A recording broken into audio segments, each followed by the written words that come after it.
Hello दोस्तों, मैं हूं देवांश। बिजनेस न्यूज़ के एक नए एपिसोड में आप सभी का बहुत बहुत स्वागत है। दोस्तों, आज की बिजनेस न्यूज़ की वीडियो स्टार्ट करते हैं, बात करते हैं पहली खबर की।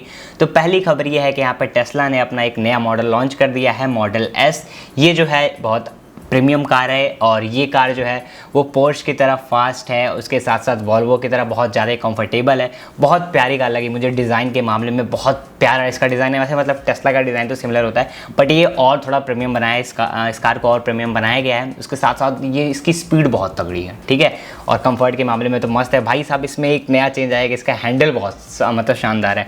जैसे सब कार का जो हैंडल है वो गोल रहता है, बट इसका हैंडल गोल नहीं है। तो ये चीज़ मुझे मतलब पर्सनली मुझे तो पसंद आई। और बाकी डिस्प्ले वगैरह अंदर जो भी हैं, मतलब एक तरह से उतने बड़े डिस्प्लेज आते हैं यार कि एक तरह से कहो मॉनिटर हो गया वो, बट फिर भी मतलब उतने बड़े नहीं हैं, बट अच्छे हैं, प्यारे हैं। बहुत अच्छी कार मुझे लगी, इंटीरियर में भी और बाहर से भी, ठीक है। बात करते हैं अगली खबर की। तो यहाँ पे SBI ने कवच पर्सनल लोन स्कीम लाई है कोविड-19 के जो पेशेंट्स हैं जो अफेक्टेड हैं, ठीक है। एज ऑलवेज पता होगा आप लोगों की बहुत सारे ऐसे लोग जिनको कोविड हो जा रहा है तो वो हॉस्पिटल में एडमिट हो रहे हैं, तो वहाँ पे बहुत सारे लोगों के पास ज़्यादा सेविंग्स नहीं रहती है। तो यहाँ पे ये लोग पर्सनल लोन दे रहे हैं एट इंटरेस्ट रेट ऑफ 8.5%। 8.5% के रेट पे ये लोग पर्सनल लोन दे रहे हैं 5 लाख रुपये तक। तो जो भी लोग मतलब हॉस्पिटल में एडमिट हो जा रहे हैं, बहुत ज़्यादा बिल आ जा रहा है, तो वो लोग जो है यहाँ पे 8.5% पे पर्सनल लोन ले सकते हैं।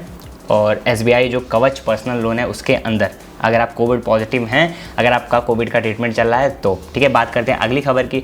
तो यहाँ पे जो अब अपनी कोवैक्सीन है, अगर इनको US में जो है अप्रूव करवाना है तो ट्रायल का और भी डेटा चाहिए होगा, ठीक है। तो मतलब कोवैक्सीन का अगर US में अप्रूवल चाहिए तो और भी डेटा देना पड़ेगा। तो इनका जो और डेटा है फेज़ 3 वाला वो जुलाई में आ रहा है, तो मेरे ख्याल से उस टाइम जो है अप्रूवल मतलब मिल जाएगा।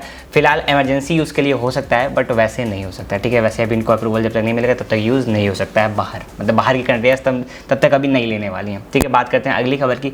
तो यहाँ पे रिलायंस इंडस्ट्रीज़ का जो मार्केट कैपिटलाइजेशन है वो क्रॉस कर गया 14 लाख करोड़।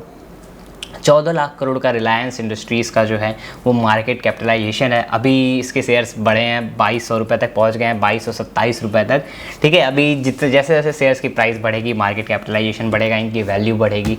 भाई कंपनी तो बहुत तगड़ी है भाई, रिलायंस की बात ही क्या है भाई। आजकल रिलायंस और अदानी नेक्स्ट लेवल भाई, एकदम नेक्स्ट लेवल, ठीक है। बात करते हैं अगली खबर की। तो अगली जो खबरें हैं वो IPO से रिलेटेड है। यहाँ पे मैंने पहले बताया था कि अदानी विलमार का IPO आने वाला था, ठीक है।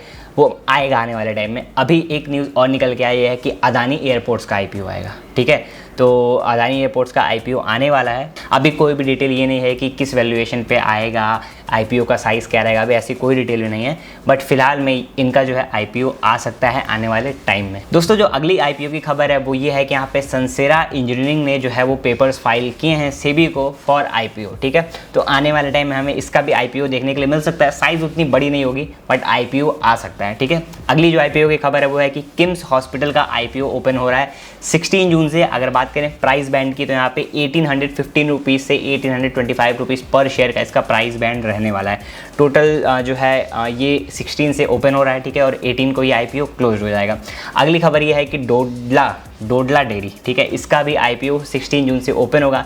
इसका जो प्राइस बैंड है वो है 421 से 428 रुपीज़ के बीच में, ठीक है। तो ये सारे जो हैं IPO आने वाले हैं आने वाले टाइम में, मतलब जून में ही ये सारे IPO आने वाले हैं, जो मैंने डेट्स आपको बता दी। उसके अलावा जो पहले मैंने न्यूज़ बताई थी वो IPO का भी कोई फिक्स नहीं है कब तक आएगा, बट ये जो लास्ट के IPOs मैंने बताए वो आने वाले हैं जून में, ठीक है। और पिछले भी बिजनेस न्यूज़ में मैंने बताया था कि 2 IPO और भी आने वाले हैं, तो एक साथ कई IPO आ रहे हैं, ठीक है। आते हैं तब आपके बारे में इसके बारे में और डिटेल्स देंगे कि ग्रे मार्केट प्राइस क्या है, किस पे आपको अच्छा रिटर्न मिल सकता है। तो इसीलिए हमारे बिजनेस न्यूज़ के एपिसोड को आप लोग रेगुलरली फॉलो किया करिए। अगली जो खबर है वो ये है कि यहाँ पे जॉनसन एंड जॉनसन का जो वैक्सीन है उसका जो एक्सपायरी है, ठीक है, उसको एक्सटेंड किया गया है 6 वीक तक। और मतलब जो भी उसकी पुरानी एक्सपायरी डेट थी, तो सपोज़ कर लीजिए अगर एक वैक्सीन की एक्सपायरी डेट 4 महीने है, ठीक है, तो उसमें 6 वीक और एक्सटेंड किया गया है, मतलब अराउंड 1.5 महीने के आसपास और एक्सटेंड कर दिया गया है। तो अगर उस वैक्सीन की एक्सपायरी डेट 6 महीने की होगी तो उसमें 1.5 महीने और हो जाएगा, मतलब 7.5 महीने बाद एक्सपायर होगी। मतलब अब मुझे नहीं पता भाई वैक्सीन का एक्सपायरी डेट क्या होता है, बट जो भी हो, यहाँ पे जॉनसन एंड जॉनसन का जो एक्सपायरी डेट है उसमें 6 वीक और ऐड किए गए हैं। बात करते हैं अगली खबर की। तो अमेज़ॉन ने यहाँ पे बोला है अपने एम्प्लॉयज़ से कि सितंबर से आपको ऑफिस आना पड़ेगा 3 डेज़ अ वीक। अभी सिमिलरली एप्पल ने ऐसा किया था कि अपने एम्प्लॉयज़ को ऑफिस बुलाना चाहते हैं ये लोग आने वाले कुछ मंथ से, ठीक है, वो भी 3 दिन के लिए हफ्ते में। बट यहाँ पे अमेज़ॉन ने भी बोल दिया कि अपने एम्प्लॉयज़ को ऑफिस आना पड़ेगा सितंबर से हफ्ते में 3 दिन। अब यहाँ पे देखते हैं क्या होता है, बिकॉज एप्पल वाले एम्प्लॉयज़ तो पहुँच गए थे भाई टिम कुक के पास कि हम भाई नहीं आएंगे, हम घर से ही काम करेंगे। अभी देखते हैं अमेज़ॉन के साथ क्या होता है। बात करते हैं अगली खबर की, तो यहाँ पे चाइना ने 6 इंडियन फर्म्स को सस्पेंड कर दिया गया है। मतलब ये 6 ऐसे इंडियन फर्म्स थे जो चाइना को सी फूड्स भेजते थे, ठीक है, सी फूड्स जो हैं वो चाइना को एक्सपोर्ट करते थे, ये जो 6 इंडियन फर्म्स थे। तो चाइना ने अभी फ़िलहाल इन 6 कंपनीज से जो ये भी लोग प्रोडक्ट एक्सपोर्ट करते थे वो अभी फ़िलहाल सस्पेंड कर दिया है। अभी देखते हैं कि आने वाले टाइम में कब ये जो लोग सस्पेंड किए हैं उसको कब लिफ्ट करते हैं। बात करते हैं अगली खबर की, तो यहाँ पे कू के अंदर एक नया फीचर आने वाला है, वही ट्विटर का कॉपी जो इंडियन है, ठीक है। तो उसके अंदर जो ट्विटर स्पेस करके आता था ऑडियो वाला, वो आने वाले 1 मंथ के अंदर ये जो फीचर है वो कू में भी आने वाला है। और अगली जो खबर है वो भी कू से रिलेटेड ही है। यहाँ पे मैंने आपको बताया था कि नाइजीरिया में जो है वो ट्विटर सस्पेंड हो गया था, तो कू जो है वहाँ पे पहुँच गया और नाइजीरिया में लॉन्च कर दिया। और अभी जो है वहाँ की जो नाइजीरियन गवर्नमेंट है, ठीक है, उन्होंने अपना कू पे ऑफिशियल अकाउंट बना लिया है।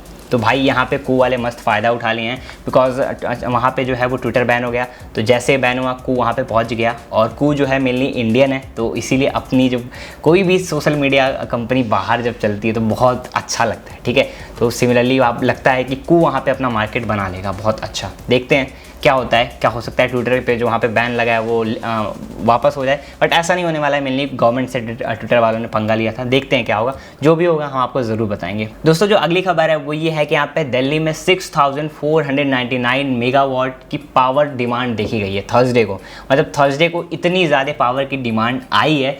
तो अभी यहाँ पे एक चीज़ और भी होता है, लोग तो फर्स्ट ऑफ ऑल यूज़ तो कर ही रहे हैं, ठीक है, लोग यहाँ पे बहुत सारी पावर कंज्यूम कर रहे हैं, बिकॉज गर्मी पड़ी है तो सबके घर में एसी वगैरह यूज़ होता है।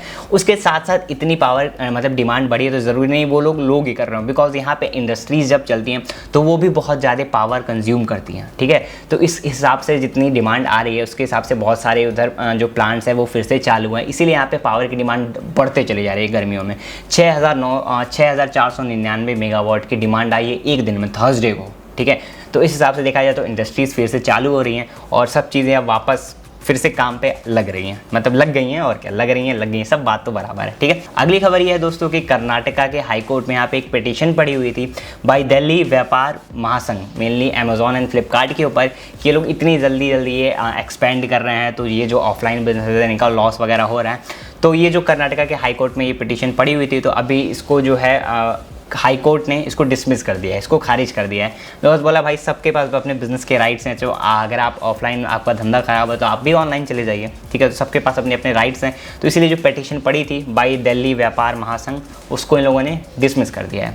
बात करते हैं अगली खबर की, तो यहाँ पे फेसबुक जो है अपनी खुद की स्मार्ट वॉच लॉन्च कर सकता है आने वाले टाइम में, ऐसी लीक्स जो हैं वो आई हैं, ठीक है। फेसबुक अभी फिलहाल ऐसी वॉच पे वर्क कर रहा है, जब इन लोगों का सक्सेसफुल हो जाएगा, मतलब बढ़िया से कंप्लीट हो जाएगा, तो ये लोग इसको लॉन्च करने वाले हैं। बात करते हैं अगली खबर की, तो यहाँ पे इंडिया ने 17% की ग्रोथ रजिस्टर करी है ड्यूरिंग 2020 एंड 2021। मेनली किस में रजिस्टर करी है, एग्रीकल्चर सेक्टर में 17% जो है उसकी ग्रोथ आई है ईयर टू ईयर, मेनली जो हम एग्रीकल्चर के जितने भी प्रोडक्ट एक्सपोर्ट करते हैं उसमें। दोस्तों अगली खबर ये है कि यहाँ पे जियो जो है वो इंडिया का स्ट्रॉन्गेस्ट ब्रांड है टेलीकॉम में, ठीक है, और उसके साथ साथ वर्ल्ड में भी बहुत ज़्यादा स्ट्रॉन्गेस्ट ब्रांड है टेलीकॉम में। मतलब इंडिया में तो भाई पूरा एक तरीके से जियो लीड करता है, उसके बाद से एयरटेल पे आता है। आप बताइए आप जियो यूज़ करते हैं कि एयरटेल?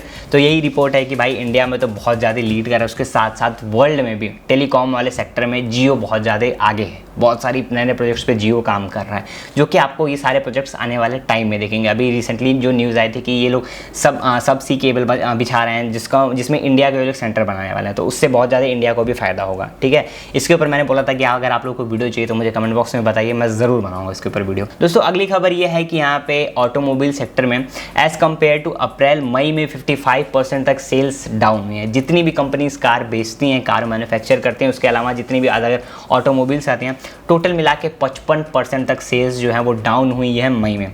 अभी भाई मई तो सिनेरियो पूरा कोविड में बीत गया, लॉकडाउन में बीत गया। अभी देखते हैं जून में इन लोगों की सेल्स कितनी बढ़ती हैं एज़ कम्पेयर टू मई, दोस्तों यहाँ पे जो अगली न्यूज़ है वो ये है कि यहाँ पे जो डॉज कॉइन था वो मई मंथ में टॉप 3 मोस्ट ट्रेडेड कॉइन में से एक था। यहाँ पे सबसे टॉप पे जो था वो इथेरियम था, ठीक है। सेकंड पे जो था वो बिटकॉइन था और उसके बाद से डॉज कॉइन था। एज ऑलवेज जो बिटकॉइन की जो मार्केट कैपिटलाइजेशन है वो सबसे ज़्यादा है, उसके बाद इथेरियम है एंड देन फिर डॉज कॉइन है, ठीक है। तो डॉज कॉइन भाई इलॉन मस्क इतना ज़्यादा पिच करते हैं, इसीलिए जो टॉप ट्रेडेड कॉइन्स में से एक था डॉज कॉइन। बात करते हैं अगली खबर की। तो यहाँ पे जो एक्सपोर्ट है वो अब राइज हो रहा है, जिसकी वजह से कंटेनर का शॉर्टेज पड़ गया है। बिकॉज जो प्रोडक्ट्स एक्सपोर्ट होते हैं वो कंटेनर में ही होते हैं, तो अभी जो है कंटेनर का शॉर्टेज पड़ गया है, जिसकी वजह से उसकी प्राइजेज़ बढ़ गई हैं, ठीक है। डिमांड बहुत ज़्यादा बढ़ी है, जिसकी वजह से प्राइजेज़ भी यहाँ पे बढ़ रही हैं। तो अभी इसका कंटेनर की शॉर्टेज की न्यूज़ पहले भी निकल के आई थी, ठीक है। तो मैंने बोला था कि भाई कोई कंपनी खोल लेगा कंटेनर की तो बहुत ज़्यादा वो पैसे कमाएगा, ठीक है। तो अगर आपके पैसे हैं तो भाई कर सकते हो आप। और वही है कि मतलब जो एक्सपोर्ट बहुत ज़्यादा बढ़ा है, इसीलिए इसकी जो प्राइजेज़ हैं कंटेनर की वो भी बढ़ गई हैं। बिकॉज जो एज ऑलवेज बहुत ज़्यादा डिमांड आई है तो शॉर्टेज पड़ रहा है, तो इसीलिए ये लोग प्राइस जो है वो बढ़ा रहे हैं। बात करते हैं अगली खबर की। तो यहाँ पे राजनाथ सिंह ने जो है वो स्वीडिश फर्म्स को इनवाइट किया है यूपी एंड तमिलनाडु में आने के लिए और यहाँ पे इन्वेस्ट करने के लिए, ठीक है। तो मेनली बाहर की कंपनीज़ को ये लोग बुलाना चाहते हैं ताकि ये लोग यहाँ पे इन्वेस्ट करें, कंपनीज़ बनाएं और उसके साथ साथ यहाँ पे लोगों को एम्प्लॉयमेंट मिले, गवर्नमेंट को यहाँ पे टैक्सेस मिले। और जब बाहर की कंपनीज़ आती हैं तो एक एरिया में जब ये लोग अपना डेवलप करते हैं तो उसके अगल बगल बहुत सारी इंडस्ट्रीज़ जो हैं वो लगना शुरू हो जाती हैं, ठीक है। तो इसीलिए ये राजनाथ सिंह अभी बाहर की कंपनीज़ को बुला रहे हैं, स्वीडिश कंपनीज़ को बुला रहे हैं इंडिया में इन्वेस्ट करने के लिए। दोस्तों आज की जो हमारी फाइनल न्यूज़ है वो ये है कि अगर आप दिल्ली में रहते हैं एंड आपकी अल्कोहल की शॉप है, आप अल्कोहल के अगर वेंडर हैं, तो पहले जो न्यूज़ निकल के आई थी कि अब दिल्ली गवर्नमेंट ने कर दिया है कि अल्कोहल की ऑनलाइन डिलीवरी होगी, मतलब घर बैठे बैठे लोग अल्कोहल ऑर्डर कर सकते हैं, उन लोगों को मिल जाएगा। तो अगर आपकी अल्कोहल शॉप है तो आप ऑनलाइन अप्लाई कर सकते हैं 11 जून से लाइसेंस के लिए। मेनली अगर आपका लाइसेंस रहेगा तभी आप अल्कोहल की डिलीवरी कर सकते हैं दिल्ली में। तो यही है भाई, 11 जून से खुल गया है। अगर आपकी अल्कोहल की शॉप है तो आप लाइसेंस के लिए अप्लाई कर सकते हैं। मतलब दिल्ली गवर्नमेंट भाई कुछ भले ना पहुंचा पाए, अल्कोहल जरूर पहुंचा देगी घर बैठे बैठे। ये मेरा पर्सनल ओपिनियन है, मुझे गलत लगा इसलिए मैंने बोला। लेकिन जिसको सही लगे वो भाई अपना उसका ओपिनियन हो सकता है। तो मुझे उम्मीद है कि आज के बिजनेस न्यूज़ का एपिसोड आपको पसंद आया होगा। अगर ये वीडियो पसंद आए तो इस वीडियो को लाइक करेगा, शेयर करेगा, सब्सक्राइब करेगा मेरे चैनल को। मैं देवांश आपको मिलता हूँ ऐसे किसी वैल्यूएबल कंटेंट में। तब तक के लिए this is Devansh Rai signing of.